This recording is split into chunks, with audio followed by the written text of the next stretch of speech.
Fala, meus amigos! Fala, minhas amigas! Sejam muito bem-vindos, muito bem-vindas a mais uma entrevista aqui do Imagens Cast. Quem fala aqui, como sempre, é o Manu. E antes de apresentar o nosso entrevistado, peço para que você se inscreva no canal, ative as notificações, deixe o like, nos siga nas redes sociais, se quiser e puder, contribua com o trabalho do canal via Pix e considere se tornar membro do canal, link na descrição, beleza? Nosso convidado, ele é guitarrista da banda Épica, Épica que está vindo aqui para o Brasil para fazer uma série de shows, vai tocar em algumas capitais, e acabou de lançar, acabou não, né? Lançou no começo do ano o álbum Aspiral. A gente vai conversar bastante sobre o novo disco, sobre essa tour. Tô falando do Isaac Della High. Isaac, how are you doing, man? It's nice to have you here. I have no idea what you said, but it's good to be here, and I'm doing fine. Only said nice stuff about you and Epica. Okay, then we continue.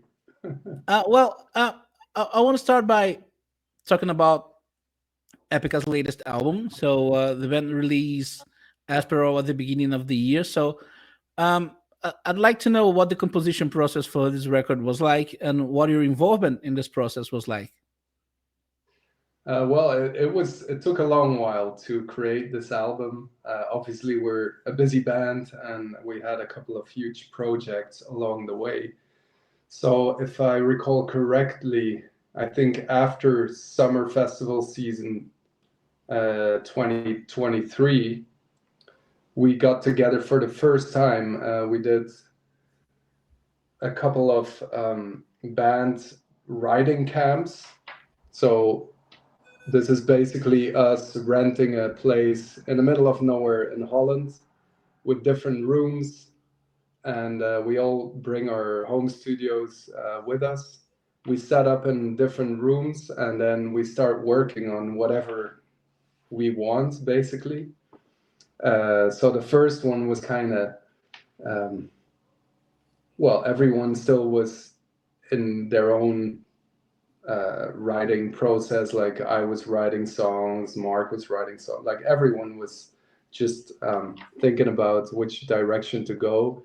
And then I think the first thing we did was put all the demos that we had so far, which sometimes were just very small ideas, just to listen to that and to see if anyone was up for collaborations or had ideas, or if we from the get-go already thought like, nah, this is not for a new album. Fortunately, we didn't have much of that, so we had a lot of stuff to work out. So that first band meeting was like 1 week, and I think the first one was basically everyone still trying to get the demos better and write songs and ideas and all of that. But in the meantime, we already knew who was doing what kind of stuff. And connected to that was, of course, a previous talk that we had about what the new album should be like, and what we wanted to change or keep, or the whole thing, like try to make the music better and the product better. And one of these things that we all agreed on was to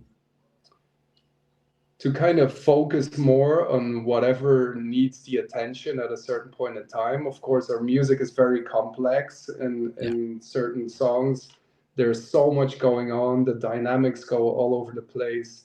There might be a progressive mid part, and then a sort of ballad-like interlude, and it goes all directions. But we really wanted to focus on mainly the vocals. So make sure that if it's grunts or choir or Simone or all three at the same time, or any combination of that, to make sure that everything is surrounding that so it gets the full attention. The other way around as well, if there's no vocals but the guitar riff is important, or the orchestration is important, or the choir, or whatever it is, just make sure that we nail that, and don't end up like sometimes in the past it was like you have a song and then vocals are added, orchestration is added, choirs are added, like before you know it, it's like so much, and then as a listener it could be too much, right? Especially if you listen an album from start till finish. So that's something that we really wanted to focus on, which I think we succeeded in, because listening to the comments on the album, people feel like it is a very balanced album. Like there's nothing too much or too little, I would say. And some people translate that as it's too easy, you know, and maybe compared to what we previously did, they might be right. I don't know, but for us, it was very important to, if something grabs your attention, that it's emphasized by the whole band that this is now the main part. So anyway, that was part of it from the get-go, which also means that Simone from the get-go had to work on vocal lines, and that usually was with the person that initially wrote the basic concept of the song. But everyone is like free to join during whatever sessions we had. As I said before, we had all different setups, so you could easily go to someone else. Let's say I'm working on a song and I have some difficulties coming up with some orchestration, or I don't know how to do it because I'm not a piano player, then I could easily go to the room where Koen was located and then ask him, like, can you just record this or that, send it over through Dropbox, and then I imported it into my session.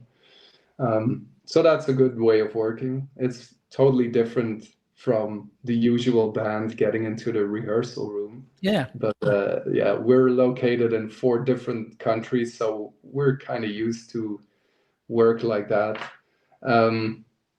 And we had 3 of those sessions. So over the months that followed, we had 3 of those, and then always diving deeper and deeper. And also, like, from the second one on, I could easily grab one of, let's say, Mark's songs and then work that out a little more, give it back to him, and then he would, you know, add some stuff, or someone else would add some stuff. So at some point it became like all the songs became a collective idea, let's say.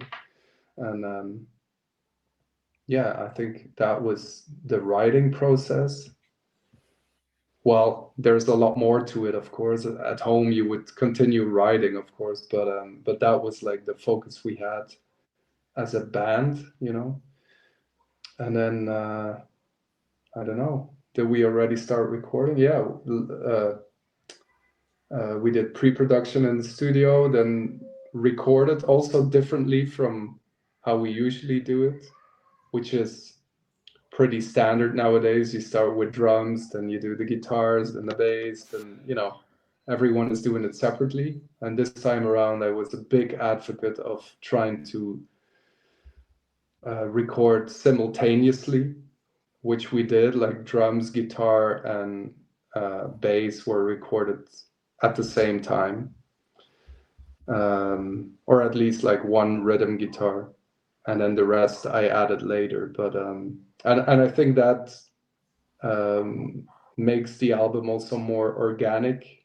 Maybe people don't notice it, but I think it's a huge difference. It's like more vibrant, more alive.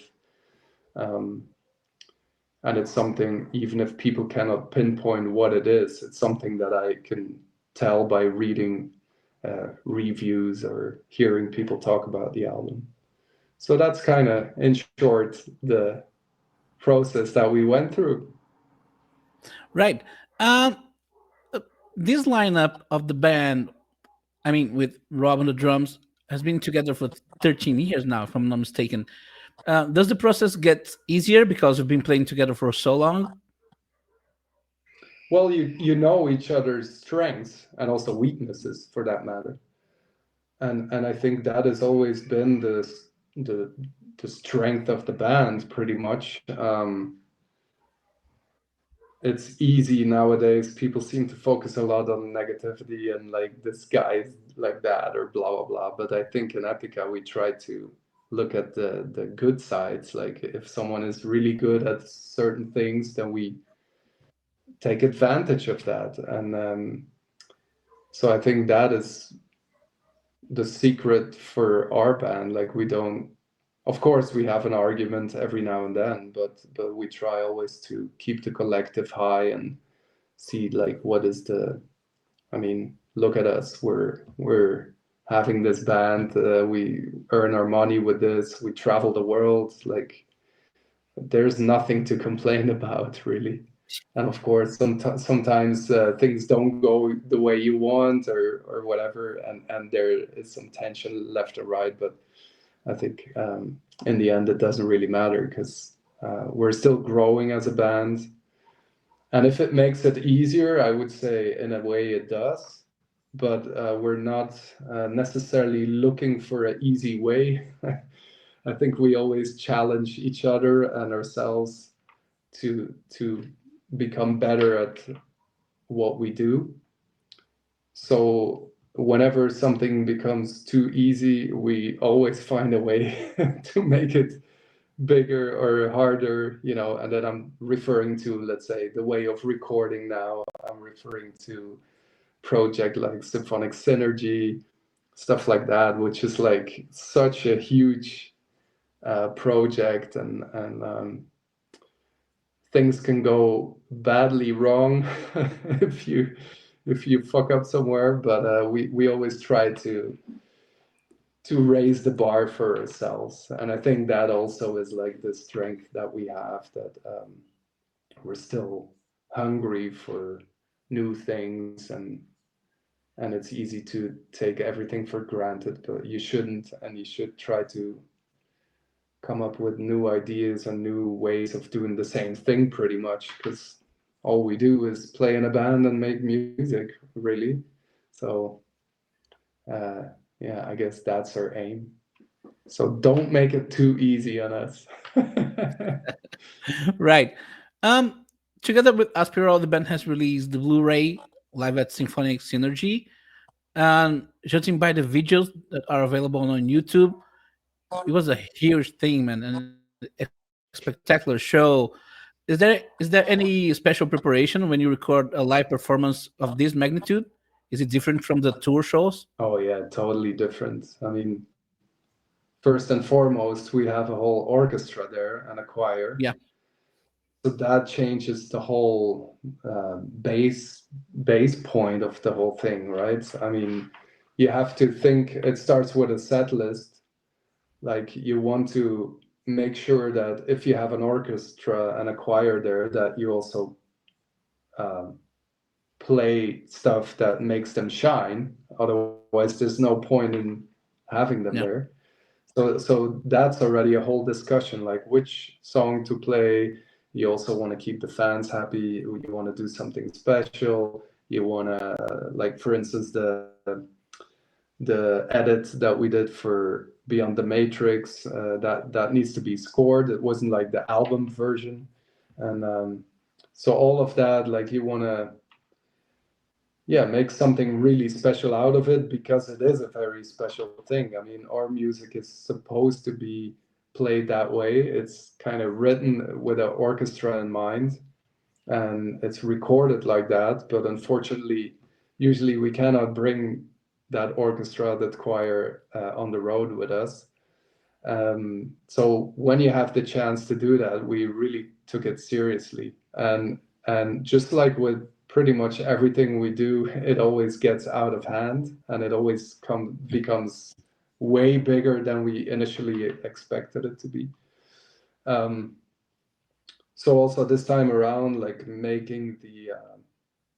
creating the show, because it was also connected with some sort of character that's bringing a message to the people who are there. So just connecting all these dots and making sure that the flow of the show is good, and that, you know, lights, pyro, audio, video, that everything is like connected. So the preparation was huge. We rehearsed for a week, and then we pulled it off. And then, of course, you know, all the stuff that needs to happen for a live recording. different camera angles and all of that. And of course, we also had a live stream, so also that needs to be taken into account, etc., etc. So it was a huge project, and we knew that was coming. So it's not like we were clueless. But yeah, every time it's like, fuck, there's only 24 hours in a day, and we still need to do so much. So it's kind of scary, but really cool at the same time. And we did that before, like with the Omega Alive stream and DVD afterwards during COVID. And, you know, it's those are just huge projects that explode while we're working on it, because we always have way too many cool ideas.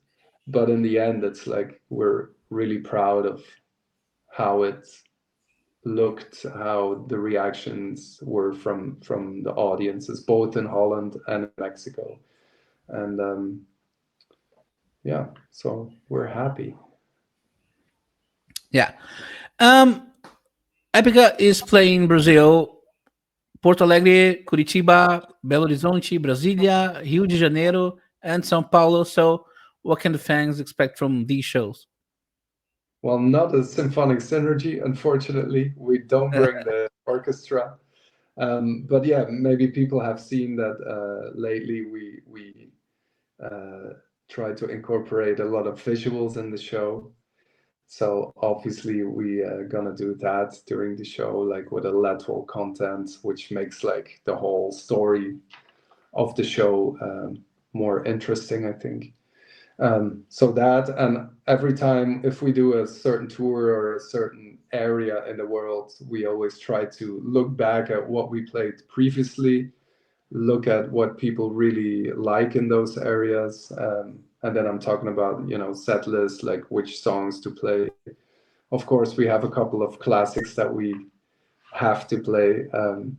But then we always try to come up with cool things like for the set list, not to repeat ourselves all the time.